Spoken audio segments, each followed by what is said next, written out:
நல்லவன் வல்லவன்னு ஊர் ஃபுல்லாக சுற்றிப்புட்டு 4 செவத்துக்குள்ளே கபடி விளையாடிப்புட்டு இப்போ வயிற்றுக்குள்ளே பட்டாம்பூச்சி பறக்குதுன்னு கதறிட்டு கிடக்கு.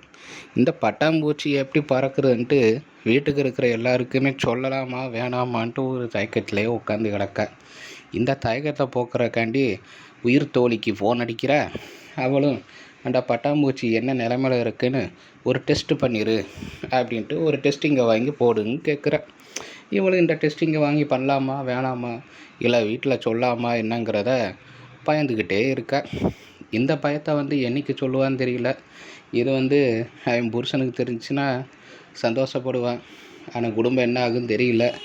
இது உண்மையை சொல்லுவாளா இல்லை மறைச்சி உட்காருவாளா அப்படிங்கிறத நம்ம பொறுத்திருந்து தான் பார்ப்போமா. பாய்.